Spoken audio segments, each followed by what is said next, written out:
Hola, ¿qué tal? Sean bienvenidos a Tejiendo Vidas, un programa conducido por la maestra Lorena Ramos. Esta es nuestra segunda temporada en Promo Estéreo, donde la estrella eres tú. ¿Todo listo? ¡Comenzamos!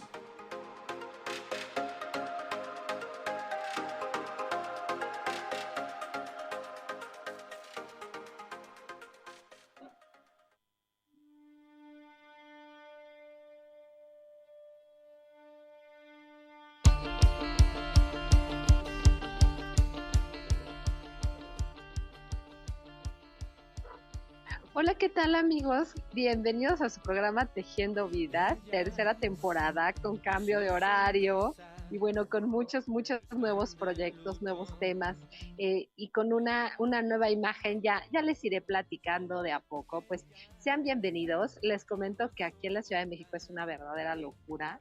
Estos días de lluvia nos ponen de verdad a correr. Y pues bueno, el día de hoy tenemos un enlace muy interesante hasta Monterrey con un súper personaje que ya lo conocieron en programas pasados.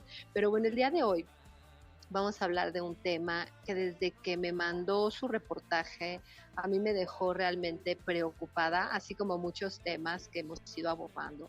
Pero este tema, el día de hoy, vamos a hablar de los niños de ACEPAM. El tema de hoy es niños de ACEPAM.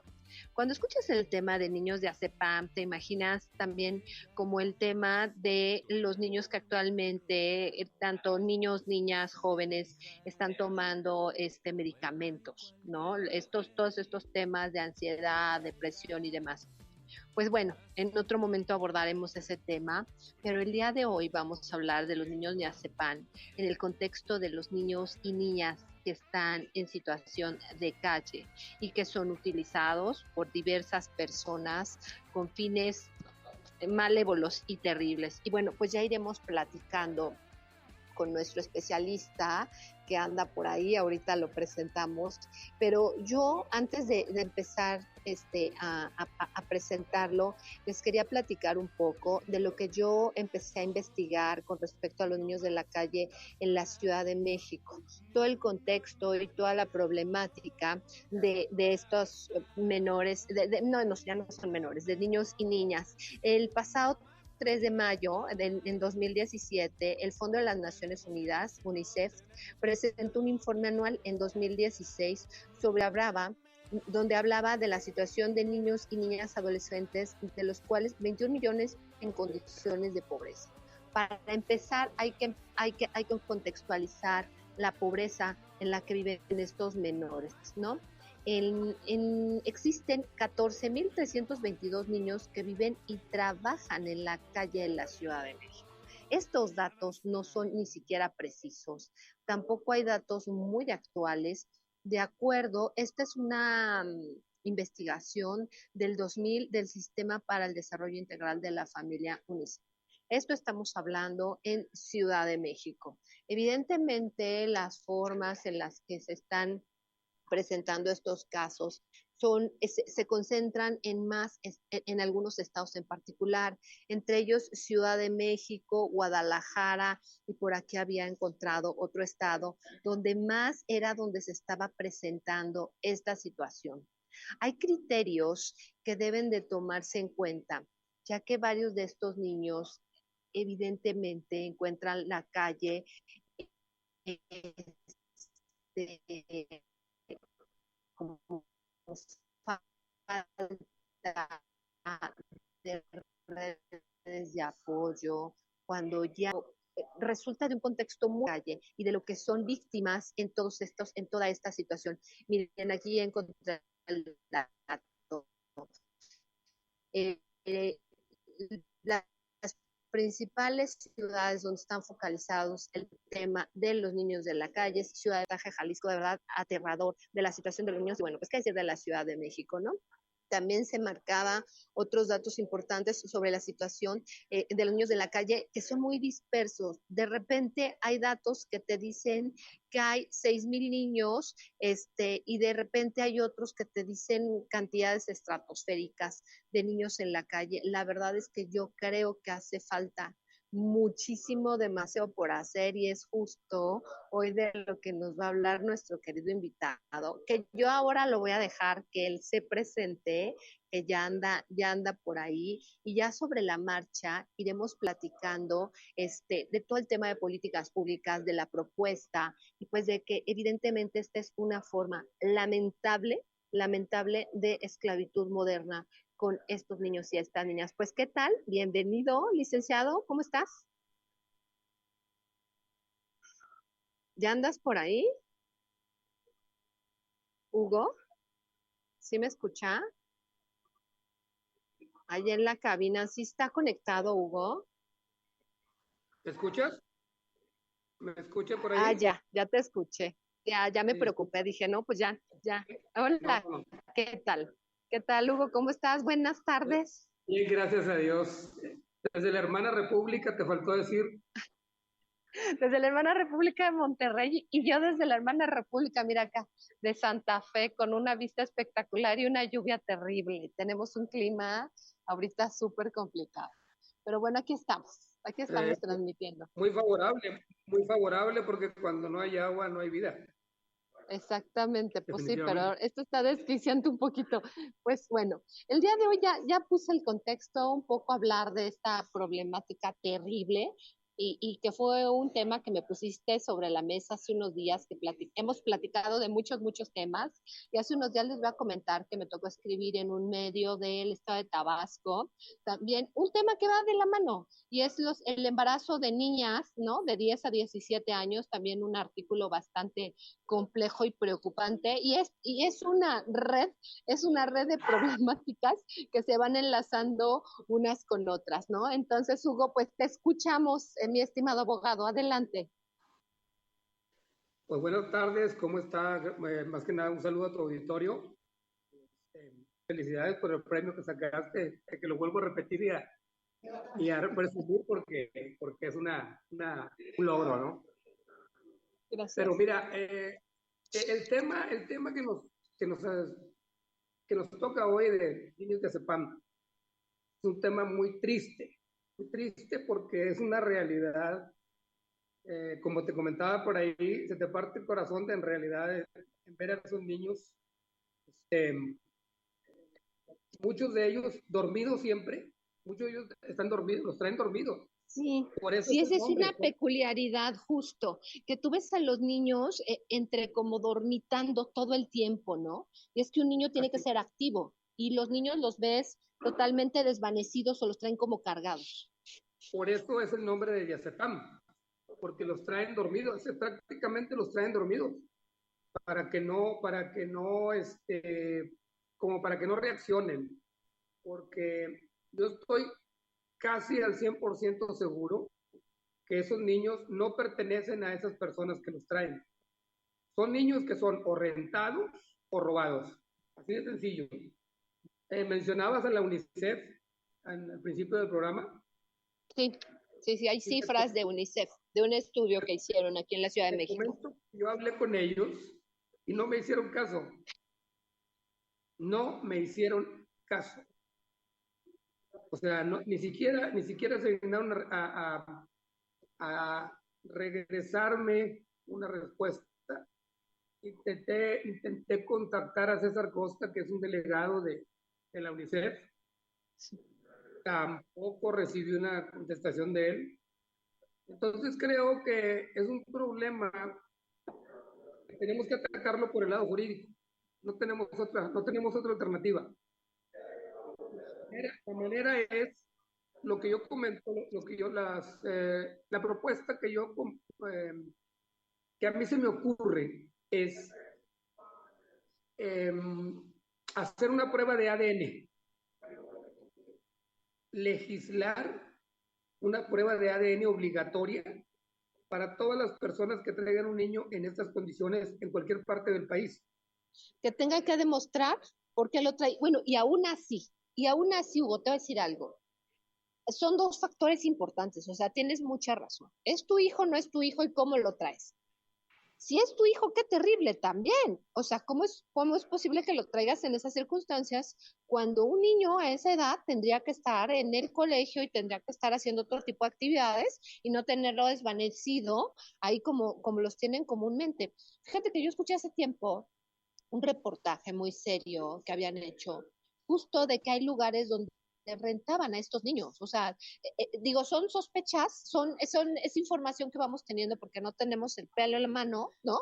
Pero sin embargo es imposible que estas criaturas estén viviendo de esta manera, sean o no sean sus hijos, pero sí como un primer paso, evidentemente, es el conocer que estos son los padres, ¿no? O el padre o la madre de los niños, que tú sabes que eso tampoco es excluyente de que sean maltratados o violentados, aún siendo los padres o los progenitores de estos menores. ¿Estás de acuerdo? De hecho, ahí voy. O sea, te haces una prueba de ADN a la persona y al niño. Si el niño, si el niño no es su hijo, entonces la persona que lo trae está sujeto a un proceso inmediatamente. ¿Para qué? Claro. ¿Para qué?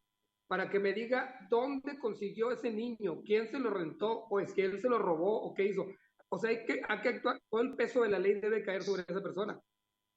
Y esa Claro. persona debe de llevarme a la banda que está manejando eso. Hay intereses muy fuertes con esto. Hay gente, inclusive de los círculos políticos, que está metido en esos negocios. Sabemos que así es un secreto a voces. O sea, no podemos tapar el sol con un dedo. Esa es la Claro. realidad. Es la Claro, realidad. fíjate que el contexto es complicado porque estos menores están en la calle, ¿no? De la información que yo estuve buscando, de lo que yo estuve investigando, se maneja, están porque quieren, ¿no? Y lamentablemente muchos de estos niños vienen de una desintegración familiar, vienen de un tema vienen de un tema de abandono, pierden todas sus redes de apoyo y no les queda de otra más que andar en la calle. La otra que estuve leyendo es que se les maneja como niños violentos o drogadictos y no todos lo son, aunque sí muchos lo hacen, pero ¿por qué? Porque para hacer menos las inclemencias del tiempo y la forma en la que tienen que vivir es cuando empiezan a consumir solventes, tóxicos, cuanta cosa, ¿no? Que consiguen, porque además ni siquiera recursos tienen, que van consiguiendo para subsistir en un medio tan complicado. Y ahí vienen muchas otras cosas, como bien dices, están involucradas bandas, ¿por qué? Porque viene el tema de la trata.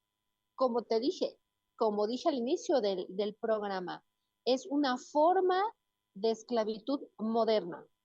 ¿Por qué? Porque esos niños son sometidos a abusos, a violaciones, a tocamientos, a violencia, a ejercer actos de comercio con estos niños, a tomarles fotos, a cuánta cosa, o sea, a cuánta cosa, porque tú también sabes que hay muchos extranjeros. Es como que tienes que ir sacando la información, pero dices, bueno, ¿por qué en alcaldías donde hay turismo, donde hay tránsito, es donde están estos niños, ¿no?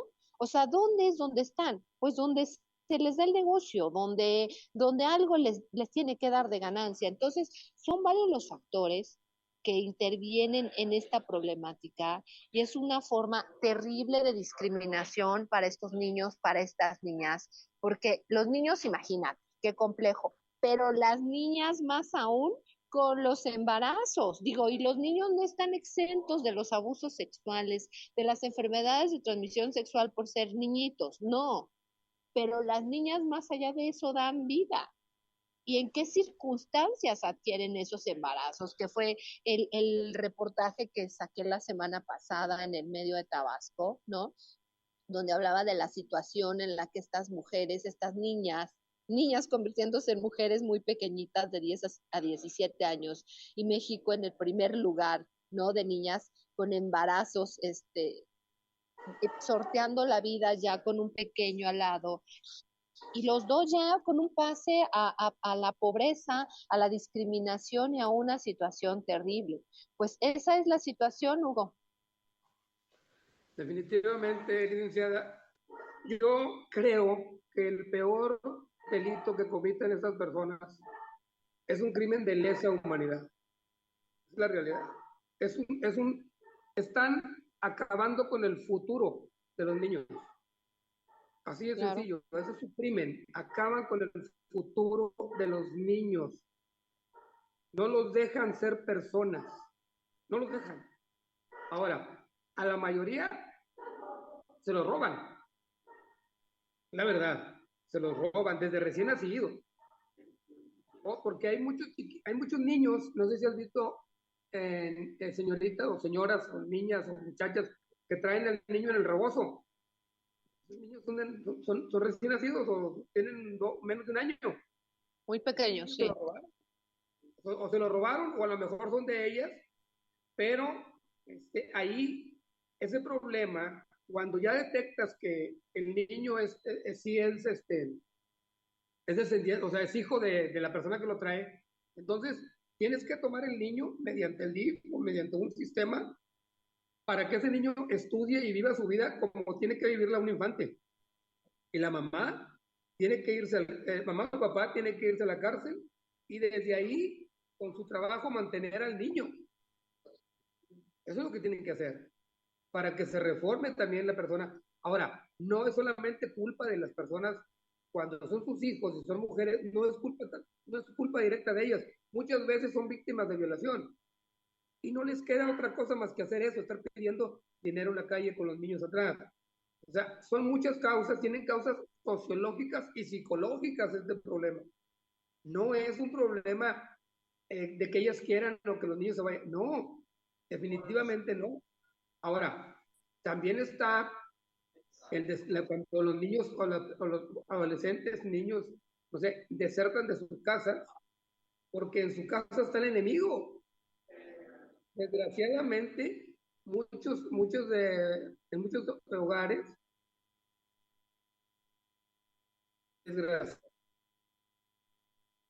todas sus redes de apoyo, o sea, por eso te decía que perdían todas sus redes de apoyo porque tienen que salir huyendo de su casa y para que según encuentren un lugar seguro, entre comillas, en la calle, pues imagínate de qué estamos hablando, ¿no? Definitivamente, yo tristemente te puedo hablar de primera mano porque en la familia de nosotros, o sea, por el lado político, no directo, por el lado político, en Estados Unidos, hay un tío político que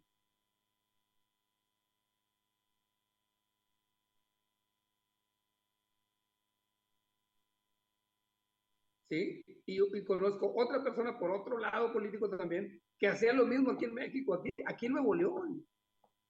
Entonces, yo lo que me digo es, ¿por qué las mamás no denuncian eso también? Porque las mamás cubren al papá porque dicen, o sea, ¿por qué? No lo entiendo, no lo entiendo. Pero eso es un problema Fíjate muy que grave. es un tema, cuando platicábamos de plantear poner sobre la mesa esta problemática tan seria que me decías que había que abordarlo desde varios puntos de vista, sociológico, cuál es la causa origen, por qué se da, cómo es que se le rompen estas redes a los niños de apoyo y encuentran en la calle ese supuesto lugar donde tienen que desarrollarse. Pero la vulnerabilidad de todo esto es que los niños no deberían de estar excluidos del ejercicio de sus derechos, ¿no?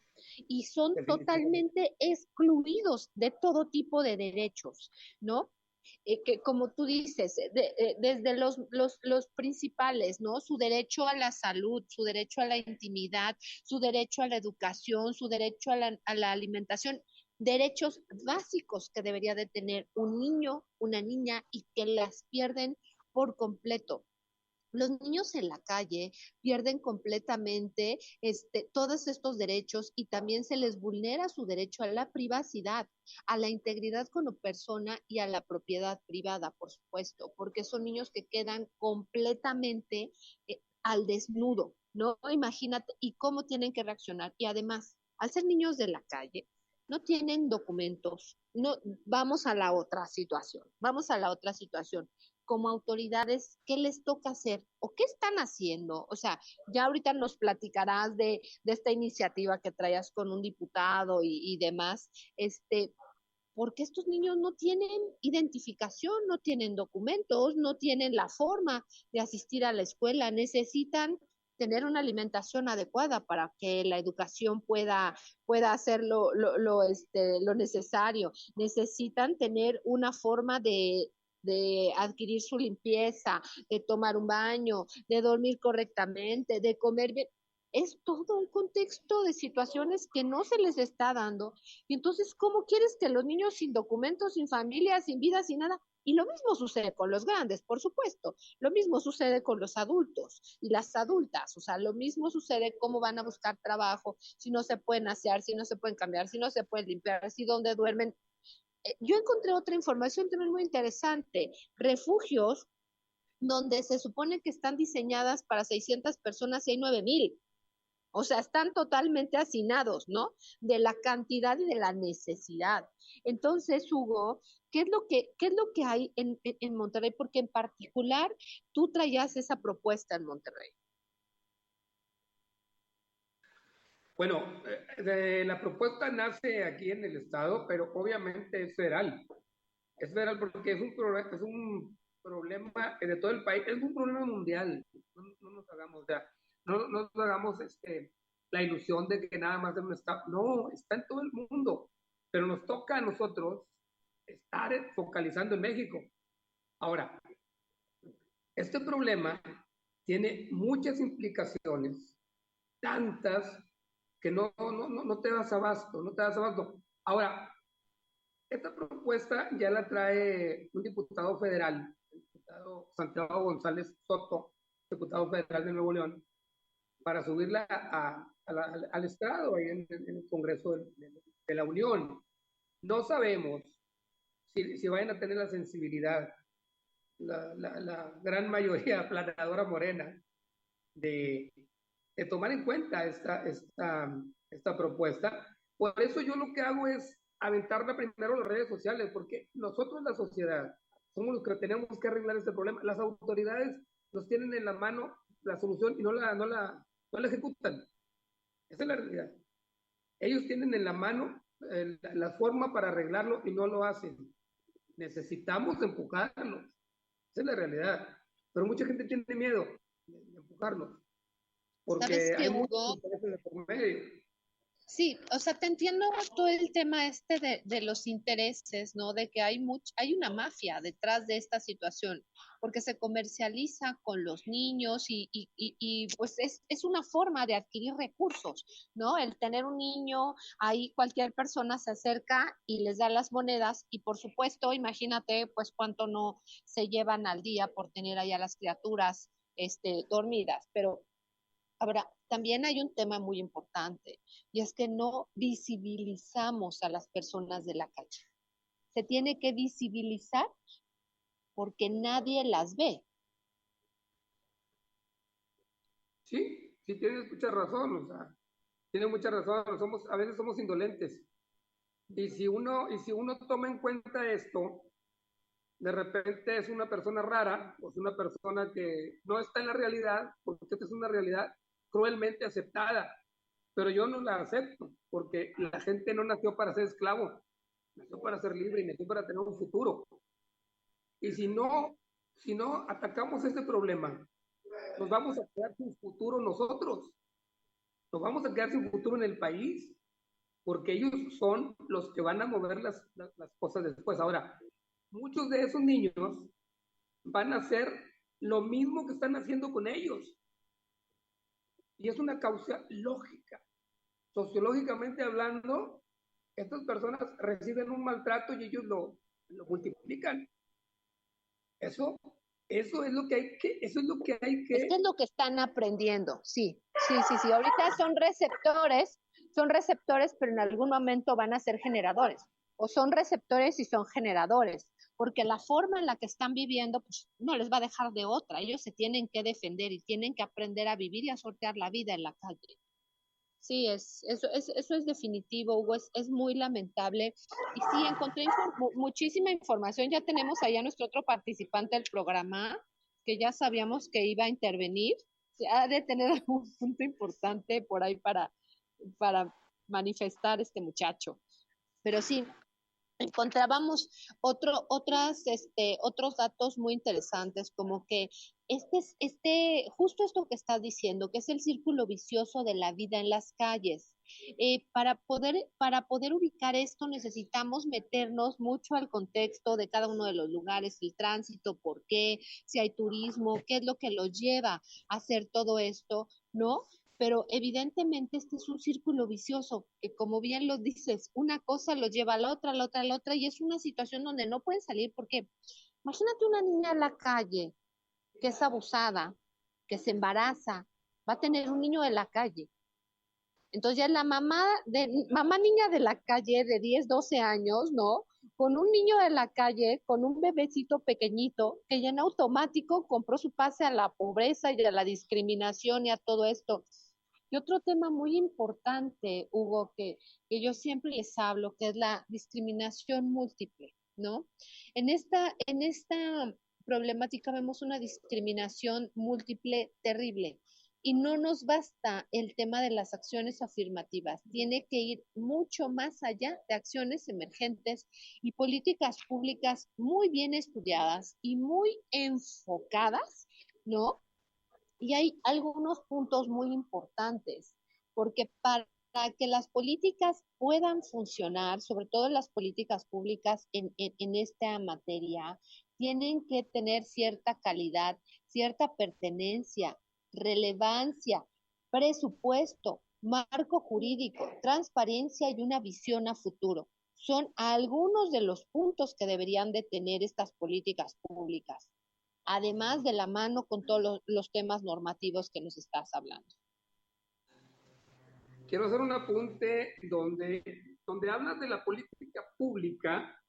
Hay dos factores bien importantes para que puedan funcionar. Puede tener todo lo que tú dices, pero si no tenemos dos factores súper importantes, como son el consentimiento de la persona a la que va a beneficiar la política pública y la voluntad para tomarla.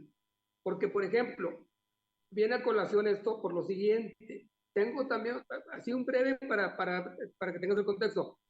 Acabo de sacar una propuesta para pagarle una cantidad fija y específica a los embolsadores de los autoservicios, Sí, porque no les, les das un peso, 50 centavos, no.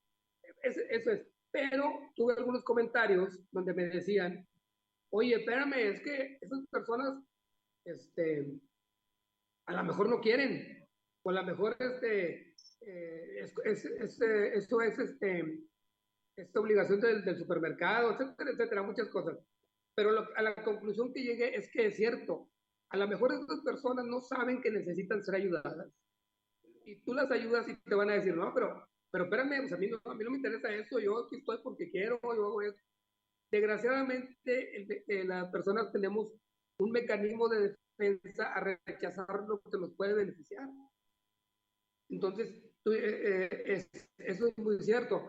Ahora, esas políticas públicas, como son todo lo que comentaste bien hace unos minutos, te digo, necesitamos concientizar primero a esas personas y a esas niñas, a esos niños de la calle, los necesitamos concientizar y pedirles su consentimiento para que acepten los programas que necesitan para que sean ayudados.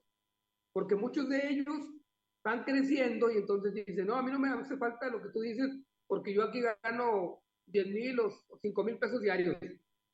Sí, sí es cierto, y es cierto porque están todo el día ahí y de a pesito y pesito pues sí hacen un poco de, pero no van a poder tenerlo siempre ese dinero. O sea, no tienen seguridad social, no tienen una casa, como tú comentas, o sea, no tienen un soporte de seguridad o jurídico. Los derechos básicos que deberían de tener. Y como comentabas hace rato también, muchos de ellos no tienen ni identificación. Entonces, estamos violando la sociedad, sus derechos humanos, que están comprendidos en la Constitución Política. Y ahí es donde quería llegar. La Constitución Política es la máxima ley que existe, como tú lo sabes, en el país. Nadie está por encima de eso. Y está al mismo nivel que los tratados internacionales. los derechos humanos fueron firmados en la Constitución porque fueron tratados internacionales con otros países. Entonces, ¿por qué no los aplican? Esos derechos humanos deben de ser aplicados con esos niños, y no nada más con ellos, con todas las niñas mexicanas. Pero ellos son los más vulnerables y no hay nadie que diga, vamos a aplicarlos, vamos a buscar a esos niños, vamos a tratar de ayudarlos, vamos a tender la mano. Nadie. Y en cambio, sí les dan facilidades las autoridades a que los traigan en la calle, no molestan, no les dicen nada. Entonces, se hace una costumbre y la gente, como tú dices, no los ve, pero no los ve porque se acostumbra a verlos siempre se han así. invisibilizado. Sí, son niños niños, niñas, jóvenes, adultos que se han invisibilizado, no son visibles, no los ven, no los cuentan, no los cuantifican. Y fíjate que decían, estuve leyendo mucha información que es bien difícil, que decían que los buscaban en ciertos lugares, que si en los albergues, que si en ciertos puntos y demás, pero es bien difícil. Y las cifras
Ellas y sus sonrisas están de